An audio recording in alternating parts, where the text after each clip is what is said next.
Louisiana Eats is brought to you with major support from Zatarain's, now celebrating their 125th anniversary.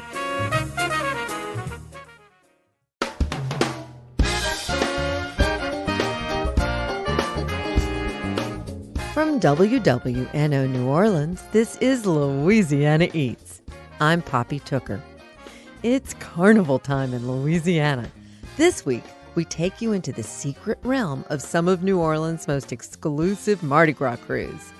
Antoine's restaurant is one of the great epicenters of private carnival celebrations. Fifth-generation proprietor Rick Blount takes us on tour of the Rex Room, the Proteus Room, the 12th Night Room, and the Hermes Bar.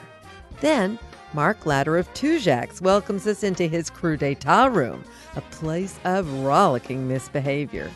And Robin Young, host of NPR's Here and Now, turns the tables on me with an interview about Mardi Gras food.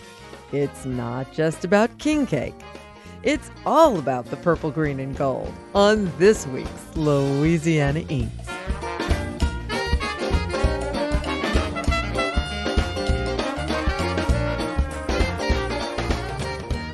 Everybody asks me that all the time.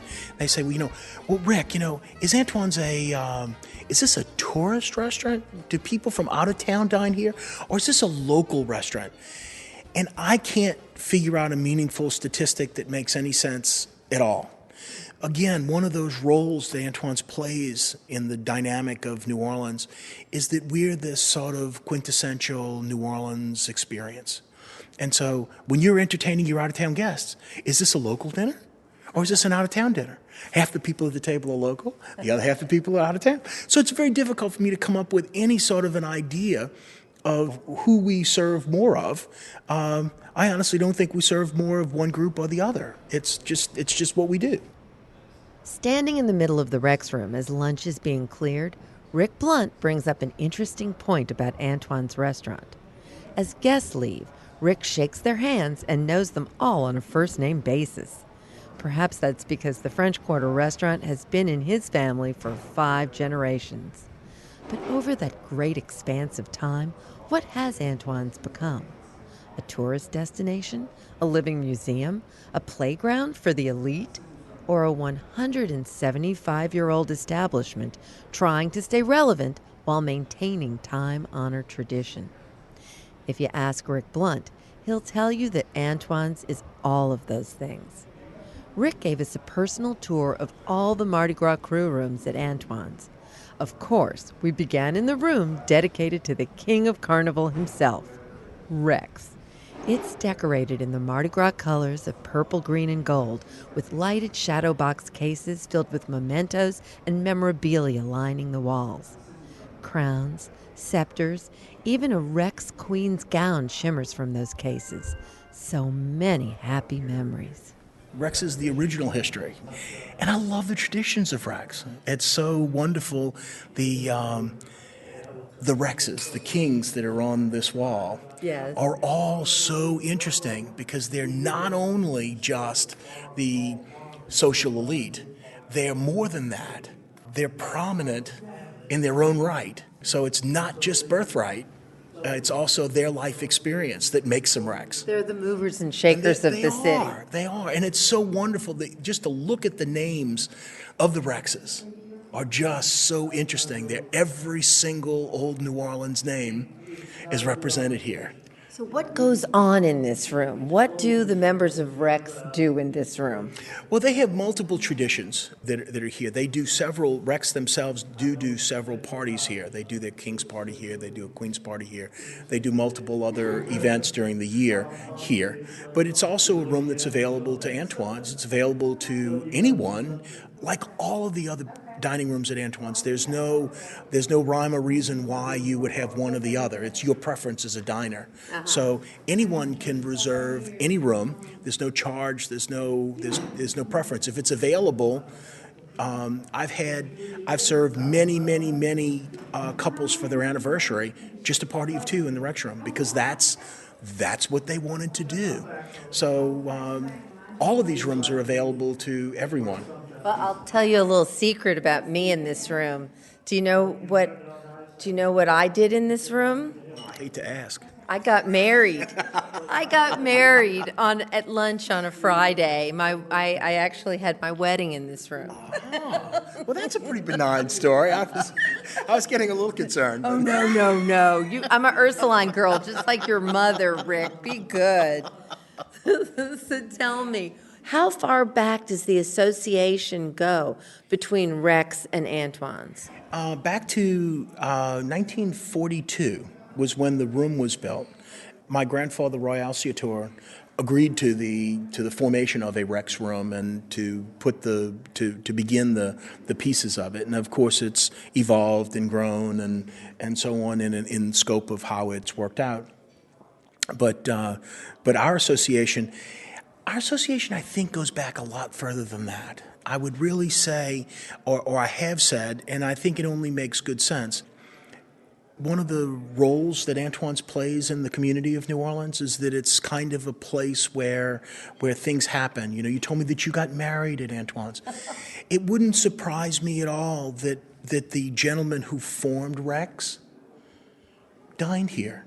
You know, people ask me that. Well, when did Rex anoint Antoine's? I would be willing to bet that it happened in the opposite way. I would be willing to bet that the gentlemen that formed Rex were already customers here, and they were already dining here, and they were discussing this grand idea of a Mardi Gras in New Orleans probably here. And so why did they stay here? Well, it was just natural, because it's where they were anyway. So where do we go next? Let's go to Proteus. Okay. In the Proteus Room, Rick explained that he's challenged the old line crew to bring out their playful spirit while maintaining their focus on history. The Proteus Room is a bit more staid and formal than some of the others, befitting Mardi Gras' second oldest parade and crew. Its most imposing feature is a giant Proteus crest, worthy of the god of the seas. Now, of course, each one of the crews are a different entity and a different animal with different reasons for their organization, different functions in our community, different everything. So all of their traditions are different. And much about the crews are secret. So I'm not privy to lots of the reasons why they may or may not do things. I mean, these are all just unbelievable organizations that all exist as separate organizations, yet I think that they share an awful lot of membership, and they share an awful lot of tradition.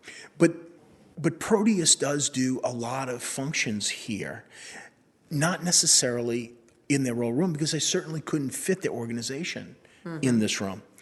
On Mardi Gras, on Proteus Monday, we host a party for the entire the members of Proteus, and it's about 200 guests. Now, that's not their total membership. That's just the gentlemen that show up for the one party. So 200 people are not going to fit in the Proteus room no matter what you do. If you stood them on top of each other, they wouldn't fit.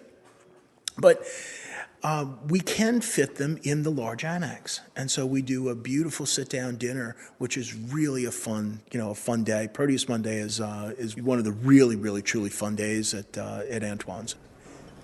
Okay, where are we going next? Well, since we're downstairs, we ought to go to Hermes. The Hermes Room was the last crew room added to Antoine's, and in 2009, it was repurposed as the restaurant's first patron bar. The crew of Hermes loved it, but Rick saw the bar as a chance for Antoine's to evolve. Because it's so funny, for years people would walk up to it and they'd bump into the trademark and they'd say, "Wow, we bumped into Antoine's." And then they would ask one of my waiters to take their picture. Oh. And then they would move on. Oh. Because there was no way to interact with the business. There was no way to have a memory. There was no way to meet anyone. There was no way to do anything at Antoine's without the bar. And without the Hermes Bar, I had no slush fund. I had no way to ask a customer to pardon me for a few minutes or anything else. So it was important to me to do that. And then secondly, it was important for me to sort of stodgy down the image of Antoine's. Once inside Antoine's, I think people let their hair down, but not on their way in. I think the tradition of being very, very formal had run too much of its course. And I think we were seen as being too fancy for our own good. Or perhaps Grandma and Grandpa's restaurant, not some place that the 20 or 30-somethings would necessarily be willing to go. Exactly, very, very much to the point. My daughter, at a very young age, maybe 15 years old, had really candid discussions with me and said, Dad, my friends would never go to Antoine's, on their own nickel because, who wants to be boring? Who wants to be formal? And so it was like, wow, what a bad perception, and truly a wrong perception. Because if anything, Antoine's is this celebratory place that's always been incredibly fun. It was never the formal of a joint. It was even throughout its entire history, it's been this sort of a European French bistro environment, not this formal environment. But I don't know that I could have convinced my daughter and her friends of that, because what they saw was this formality that got in the way with having fun. Okay, where do you want us to go now? You want to go to 12th Night? Sure. Or you Absolutely, 12th Night. Come on, we'll go up the back stairs. As we made our way upstairs to the 12th Night Revelers Room, it struck me that Rick's constantly juggling innovation and tradition.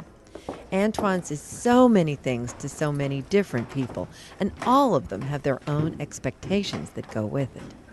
Not only is Rick expected to uphold those traditions, but he's also tasked with making the restaurant accessible for younger generations of patrons. It can be a challenge, especially when he goes over the annual Mardi Gras menus with the krewes.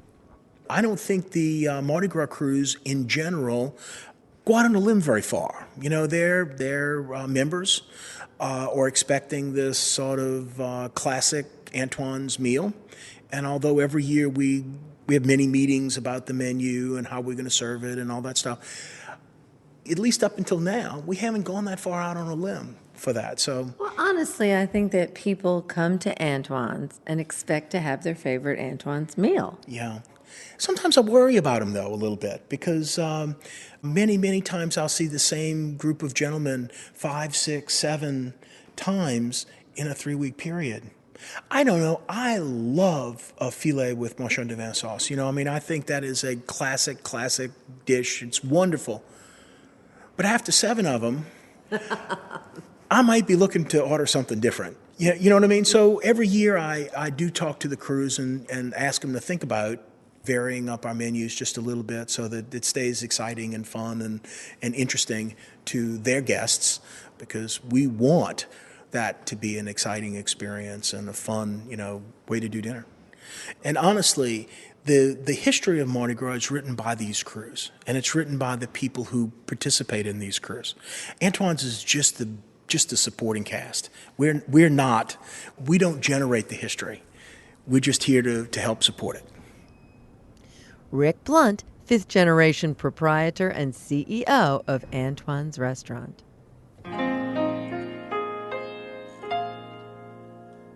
In a house, in a square, in a quadrant, in the street, in the lane, in the road.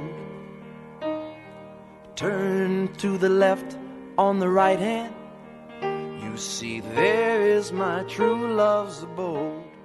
In a city where it's not unusual to dine in century-old establishments, Tujague's restaurant holds a special place. Different from Antoine's, Tujague's is a decidedly neighborhood eatery located in America's oldest neighborhood, New Orleans French Quarter. Founded in 1856 by Guillaume Tujague, it's officially the second oldest restaurant in the city. Like Antoine's, they have their own krewe room too. Owner and proprietor Mark Latter tells us the story of how the Etat Room came to be. So they were having a dictators meeting in Antoine's in the Proteus Room, and they decided they wanted their own room. They had known my father, Stephen, for years, and some of the previous dictators, and let's go to Tujague's. And so they came to Tujague's, they talked to my father, and it was done. Now they have the Etat Room at Tujague's restaurant. And this isn't a very old krewe. About how long have they been around? They formed in 1996. In 1996. So they're just a baby. Well, they're just babies, but the truth be told, even though, these crews have such secrecy and, the maskers on the floats, they have to keep their masks on. And even at the Mardi Gras balls, when you dance with a masker, theoretically, you're not supposed to know who that is who gives you the Mardi Gras ball favor. The truth is that it's rumored that a lot of the Krewe d'Etat members are actually families that previously belonged to some of the really old Mardi Gras crews that don't parade anymore, like Comus, for instance. I would think so. There's a lot of the members of Krewe d'Etat are very much involved in the city of New Orleans. Big Mardi Gras folks, huh? So your father said yes, and they began to have their events here. What are the events that go on? So they started with a small room by the balcony upstairs, and they would just have float meetings. And then once my father passed away and we decided to renovate the upstairs, they decided they wanted our big room so they could have their dictatorship meetings here. We pretty much gutted the room, and then they decorated themselves. There's their logos everywhere. They have brand new tile on the fireplace. They even have a shadow box with a lot of the giveaways and pins and other things that involve the crew. So the entire room is decorated by the crew. Do you expect the crews to expand here, or have other people approached you? Other crews have approached us about other rooms. I guess they get the idea from Antoine's and then coming into the Krewe d'Etat room. But we've limited it just to the Krewe d'Etat room. So what goes on at these dictator dinners? So the dictator meetings are pretty mysterious. Basically, they come upstairs, everyone grabs a cocktail, and then they ask our staff and all members of Tujague's to go downstairs. They have like a secret ceremony where they sacrifice a lamb or something. and then about an hour into their dictator's meeting, they allow our staff to come back upstairs. They have dinner and more cocktails. I hear that sometimes there are some ladies who attend these events. I don't ever recall seeing the ladies come upstairs, but there's rumors that they come through the back stairs. I see. And I hear that some of these women could be scantily clad and perhaps perform. I have no recollection of any of that happening. These are tame, distinguished gentlemen having a drink for dinner. Do they have any sort of dining and drinking ritual? What do they want when they come to Tujague's? So they want the old traditional menu that my father had at the restaurant, the 5-course meal, and they really enjoy the chicken bon femme. Basically, they have the remoulade, the gumbo, the brisket appetizer, and then everybody gets garlic chicken. Oh, that's wonderful. Yummy. It's so delicious. And nobody wants to kiss you too much after you have the chicken bon femme. You have to bring a little piece home to your wife or something, I think. Mark, what does it mean to you personally to have this crew have such an affinity and an attachment to your restaurant? It means a lot to me because I guess I have a lot of friends and neighbors that are involved in Krewe d'Etat, and so it sits close to home, and it's fun to know that you have this crew. They talk about us as much as we talk about them. Go check out the Krewe d'Etat room at Tujague's. We'll have people come in from out of town. My uncle's in Krewe d'Etat. Can I see the room upstairs? So the room stays the same all year round, huh? All year round. Christmas Day, rehearsal dinners, weddings. It's become an attraction, so we definitely want to keep the room looking the way it does now. Well, there's a lot of very beautiful and entertaining things to see in here. And, of course, every year they put out those parade flyers that tell the name of every float. And you look at one of those, they're all hanging all over the walls here, and you can really get their sense of humor. They're so satirical, often very political, taking jabs that no one is exempt from that, are they? No, not at all. If there are two parades that I would suggest someone from out of town coming to watch, it's not the big guys in Damien and Bacchus. It's Krewe de Vue and Krewe d'Etat, because they'll teach you the most about the city of New Orleans, what's going on at that moment in New Orleans. Well, I am so thrilled that you welcomed us into the Krewe d'Etat room here at Tujague's restaurant, and we'll be coming back. I know there's a lot more things that our Louisiana Eats listeners can learn about the history and the wonderful special place that Tujague's is here on the corner of Madison and Decatur Street. Thanks, Mark. Thank you, Poppy. Great to see you. Mark Latter of Tujague's Restaurant.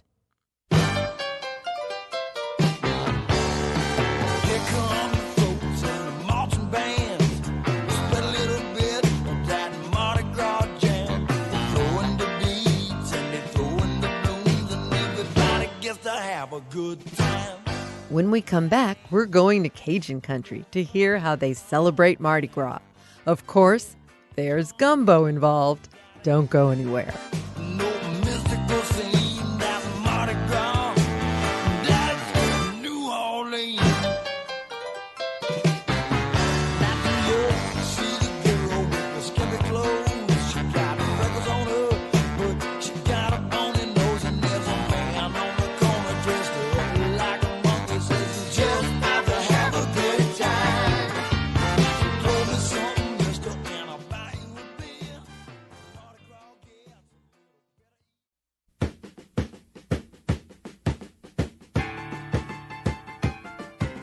I'm Poppy Tooker, and you're listening to Louisiana Eats, edible content for Louisiana food lovers. Louisiana Eats is brought to you with major support from Popeye's Louisiana Kitchen and Zatarain's. little bitty boy with a heart of steel. He can't boogie now, but his sister sure will, yeah. In sharp contrast to the elaborate parades and krewes of New Orleans, Mardi Gras Day in Cajun Country is altogether different. There are still costumes and great food, but it's like nothing you'll see in the city. Cultural correspondents Toby Rodriguez and Lucius Fontenot let us in on their Acadian traditions. So out here in the prairies and the area outside of New Orleans, we have the Courrier de Mardi Gras, which is a horseback Mardi Gras where people participate as opposed to watching parades. And the whole idea behind it is community. Once again, it's very important around here. Masked riders get up at dawn, gather together, and go out on horseback or walk and collect ingredients for a communal gumbo at the end of the day. And every neighbor that we stop at, as a show of appreciation for their donation to this gumbo, will either, do some tricks or We cut some flips. and it's just all this revelry. And I think something that people hear about is the chicken chasing part of it, which is always a fun thing. The farmer or neighbor will give you a live chicken and say, you're welcome to have this, but you must catch it first. And there's a dance at the end of the day with the gumbo, and everyone celebrates and has their last hurrah just before Lent. We're fortunate that some of the older people in our immediate community that don't run anymore have taken on the obligation of cooking our gumbo. The thing is that, like, these revelers from this community go from door to door, go to the different voisins, the different neighbors, and receive donations for the gumbo. Mm-hmm. So the gumbo traditionally wouldn't have been started till after the Mardi Gras got back to that home position. But, because there's like 500 hungry, drunk people that really need a bowl of gumbo. That's a lot of gumbo. That gumbo started early that morning by these older guys who have taken on that role. There's definitely a lot of community at that point. The major difference between New Orleans and the Cajun Country Mardi Gras, which I love to go to Mardi Gras in New Orleans, but that's a spectator sport. And here, it's participation. There is no one like standing on side of the road watching us pass. Like, we are the parade. And the understanding behind Mardi Gras is that you have a day to be anonymous. You have a day to be something that you can't be the rest of the year. You get to be mischievous or canaille and get away with some things that, sociably, maybe you couldn't get away with. You get to act out of yourself. And I know for me personally, I become a really, really mean person Mardi Gras Day. And I would like to think that most people wouldn't think I was a mean guy most of the time. But on that day, I get to shed all that negative stuff. And it's all behind a costume.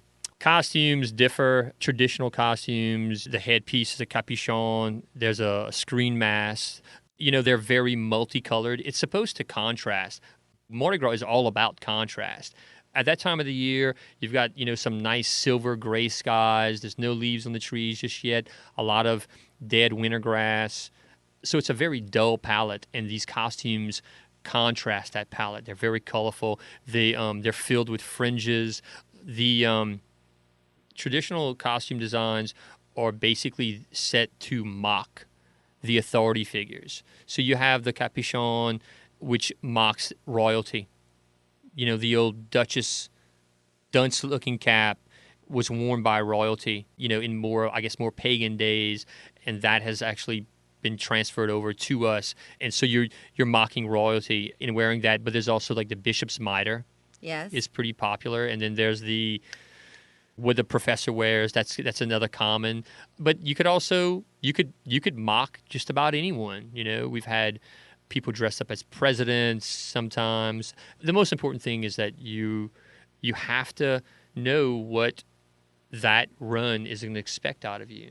Some runs don't care about being completely disguised the entire time. And the customs and the traditions of the run differ by neighborhood. Absolutely. Give me some examples. Let me see. What can I divulge? Is it like a secret society too? Well, it is some like things about those runs that are kept secret. You have to run it to experience it. There are some runs that have an initiation, like a hazing that goes on before the run for new runners. There are some runs that don't allow women. There are some runs that are co-ed. There are some runs that are just strictly women. Some runs that have a traditional costume that is expected of you and that everyone wears that style costume, where other runs are a little bit more tolerable. They accept just about anything. If you run our run, I'd only have one bit of advice, and it's put on your mask.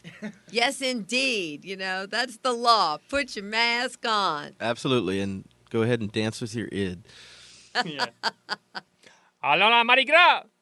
That was Toby Rodriguez and Lucius Fontenot, men who live out their cultural roots.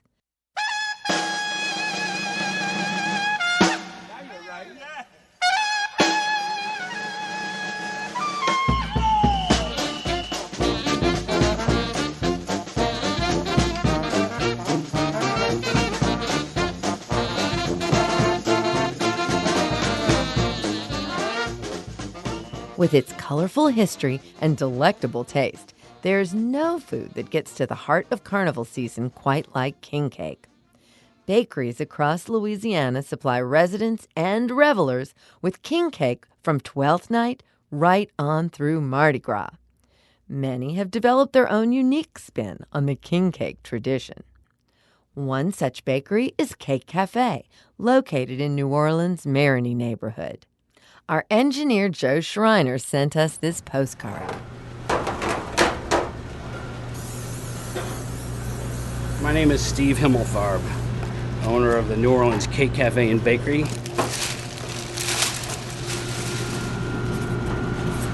We do a number of different king cakes. We do these mini king cakes, which I'm setting up right now. These are the apple gochis. We also do a raspberry cream cheese. Then we do this mini king cake for Aunt Sally's pralines. In the process of doing these mini king cakes, I mislabeled the Aunt Sally's as apple goat cheese. So I have to write apple goat cheese really on ours so that when they go to be iced, they know, wait a minute, these are apple goat cheese. That's the kind of thing that happens at 3 o'clock in the morning. And I got here about 1:45. It takes about a solid hour for the ovens to warm up, so that's a good time to get everything set up. We roll the doughs out the night ahead of time so that when I come in, we have sheets of dough in the cooler that are ready to be worked with. So that's where these are right now. They're kind of cold. But I'm going to start making our raspberry cream cheese, large ones. We opened in 07, right at the beginning of September. So I've been making king cakes since before then. The first thing I ever really wanted to do was make sure it had the drizzle icing on it because I really wanted to express the creativity and the boldness and the fun of Mardi Gras, and just really wanted it to be a piece of art. King cake is a real calling card for a bakery, and I really wanted to do something totally unique and something special that wasn't over the top. It was just real. There's the apple goat cheese, raspberry cream cheese. Those are the two biggest sellers by far. And then there's pecan with cream cheese and brown sugar and cream cheese and traditional. And it's really important to have a good traditional king cake because you can't lose track of the tradition. You can't lose track of the foundation that it's built on. So I take the dough and twist it around a little bit so the filling will hopefully stay in. And we'll get ready to put these in the oven in a minute.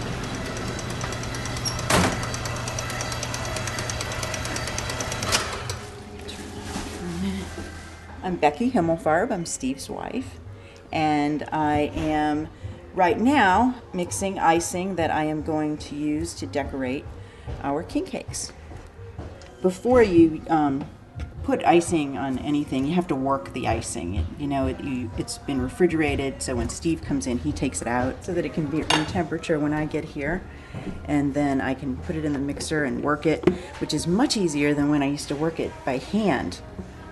So I guess, not everything about the Industrial Revolution was bad.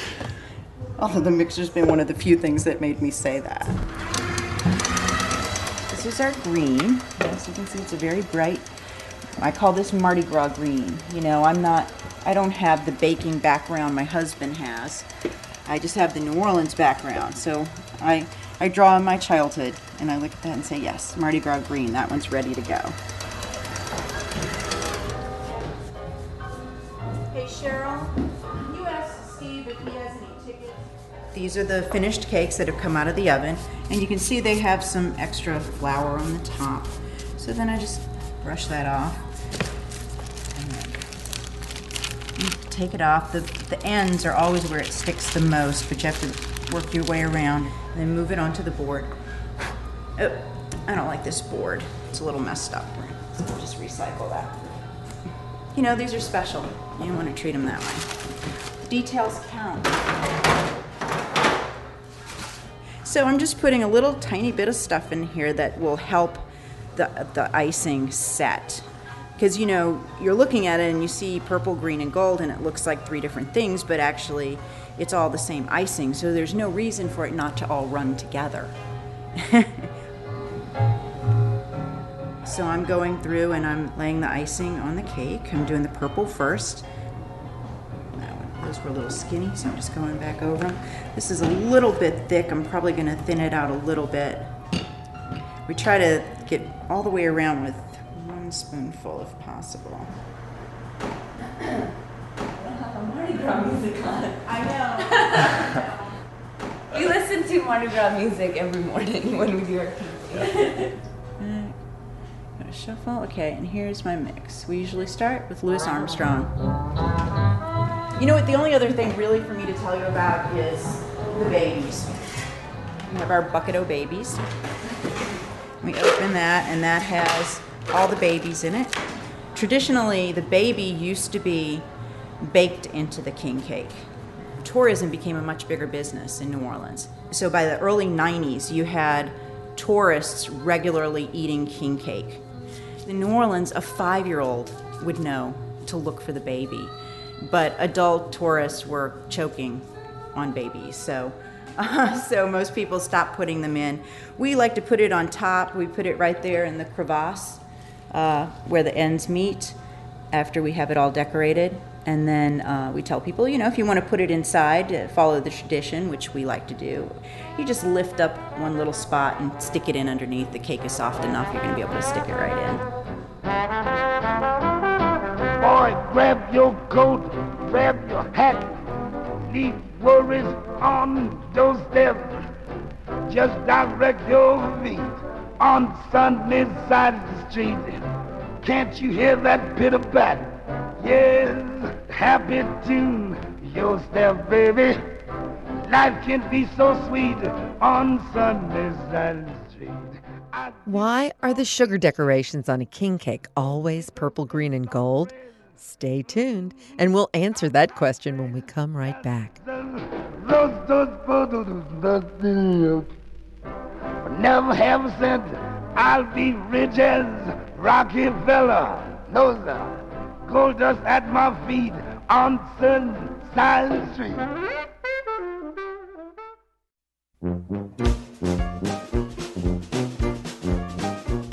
I'm Poppy Tooker, and you're listening to Louisiana Eats, edible content for Louisiana food lovers.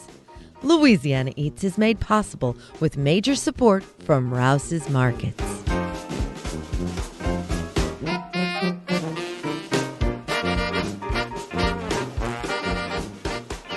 Here's this week's culinary quiz question, brought to you with support from Popeye's Louisiana Culinary Institute. Why are the sugar decorations on a king cake always purple, green, and gold?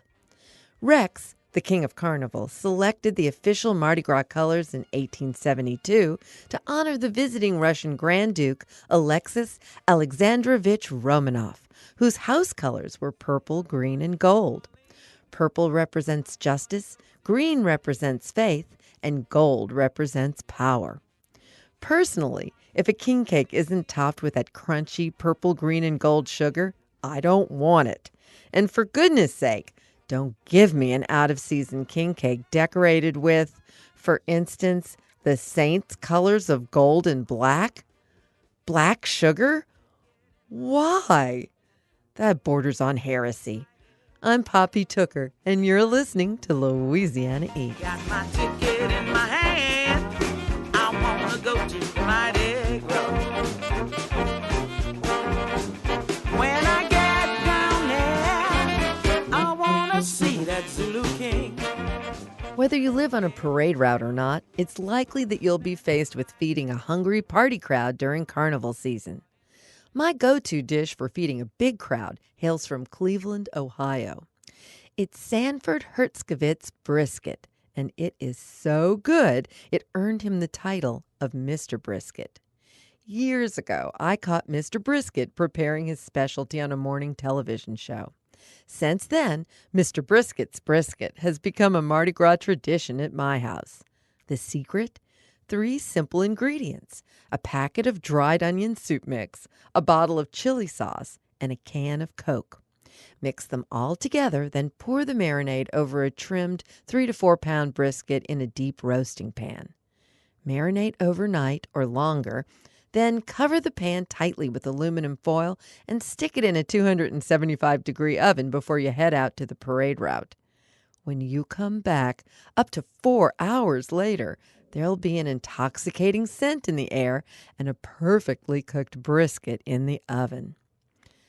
I slice the brisket and serve it with onion buns and coleslaw. Or sometimes I throw carrots and potatoes in the pan for a sit-down dinner. You'll thank me for this one. Oh, and thank you, Mr. Brisket. For a copy of this recipe, visit the Louisiana Eats website at itsneworleans.com or at wwno.org. I'm Poppy Tooker, and Mr. Brisket's brisket is real Louisiana Eats.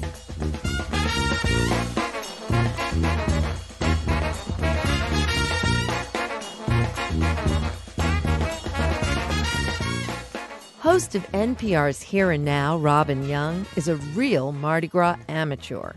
To help her get the carnival story straight, she called me.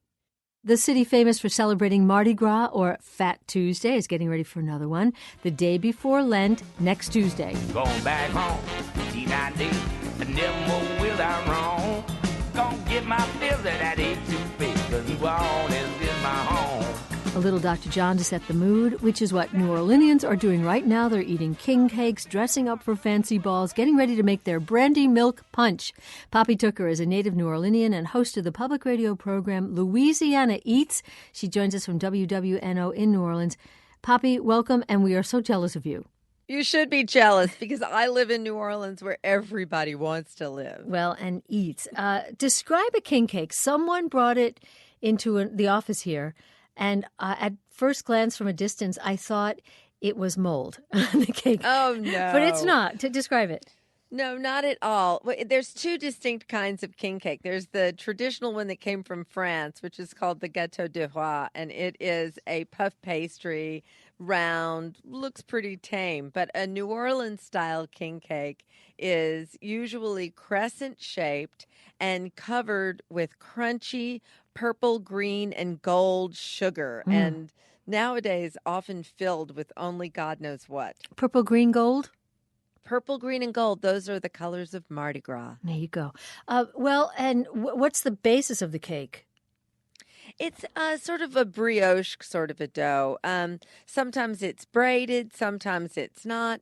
When I was a child, we only had one kind of king cake, and it was a pretty basic brioche dough, a little cinnamon flavor, no fillings, and that crunchy. That's what I still really love is when you take a bite of the king cake and you get that crunch of the sugar between your teeth. There's something really yummy there. The thing I thought was mold was not. It was delicious. No. Well, why king cake? Why is it called that? Why have it? Well, it's a tradition that began in France. And in France, those poor folks only eat king cake on January 6th, which is King's Day, the Epiphany. You know, French Catholics in France, French Catholics in New Orleans were all the same. When it came to New Orleans, it got a life of its own. And by the late 1800s, there were Mardi Gras balls. In particular, on January 6th, the season kicks off with Twelfth Night. And it's a big debutante, fancy ball where there's girls who all get a slice of cake, and one of them gets the gold bean, and she's the queen for the night. Whoa, gold bean. Remind us what the gold bean is. Well, that's a favor. That indicates, you know, it's funny. It evolved from the gold bean to by the late 40s, early 50s, there were these little porcelain baby dolls that were coming from occupied Japan, and they represented the baby Jesus. So you got the baby doll, you had to buy the next king cake, began the tradition, or have the next king cake party. And of course, time rolls on, the baby turns into plastic, and nowadays king cakes have taken such a life of their own that one of my favorite places, Cajun Butcher, they make the Elvis king cake, which of course is marshmallow fluff, peanut butter, bananas, and instead of a baby, they have a little rubber baby pig. Oh, jeez. Well, hopefully, whether it's the baby Jesus or the pig, you don't bite into it and choke on it when you're eating Well, you the know, king that's cake. just a bunch of foolishness, Robin. I'm going to tell you what, okay? Because in recent times, they've stopped baking the favor into the king cake because of a choking hazard. Sometimes I think there's too much litigation. Oh, in I the was United kidding. States. I was kidding, but No, that's pretty serious these days. There's a huge debate. It was in the Wall Street Journal. Why is there no baby in the king cake? well, because of lawsuits. Okay, or the fear of lawsuits. Well, so there's the king cake. And we've only started to touch on what's happening.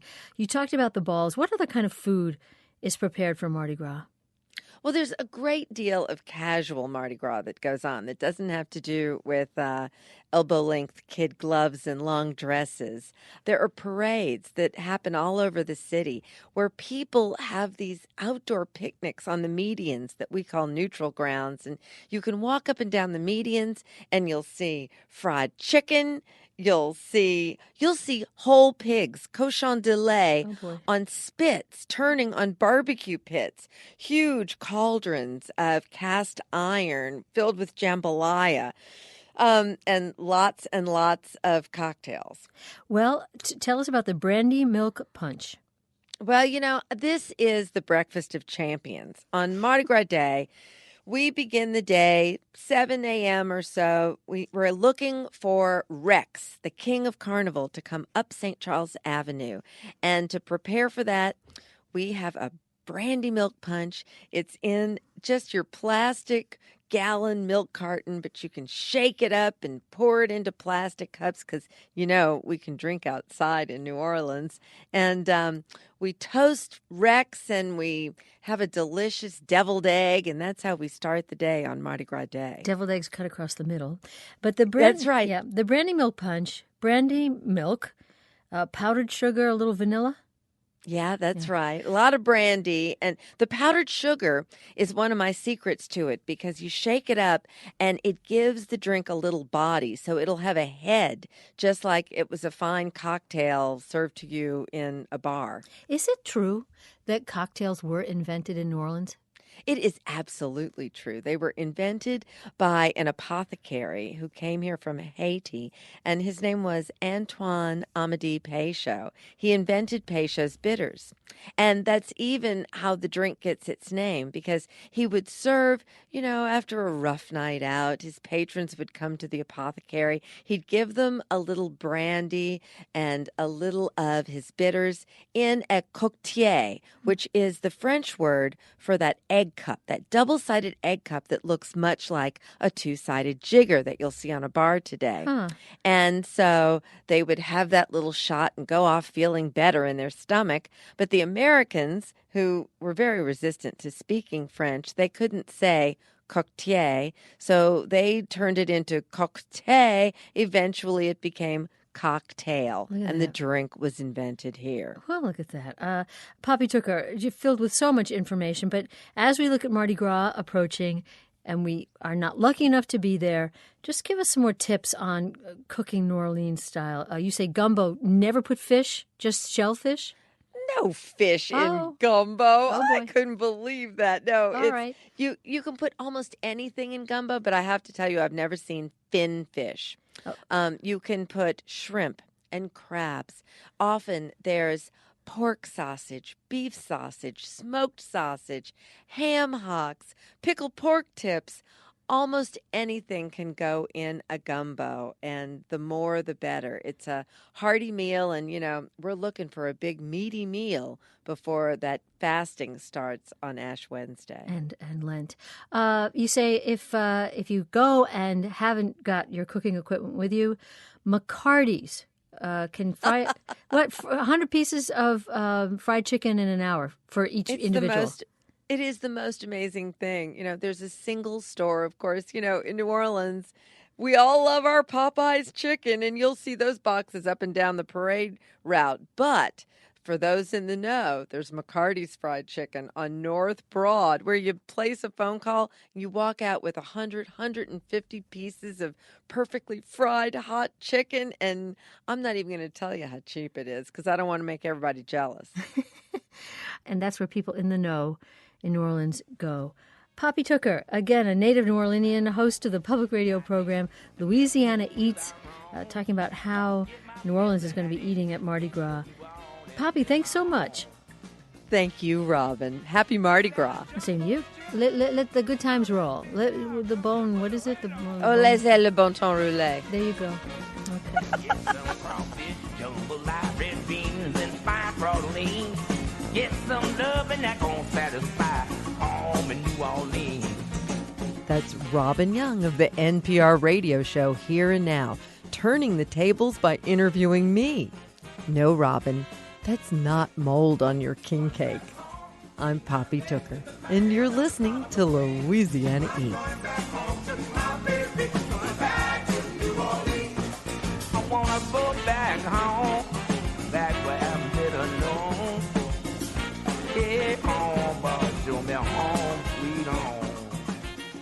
That's it for this week's edition of Louisiana Eats, edible content for Louisiana food lovers.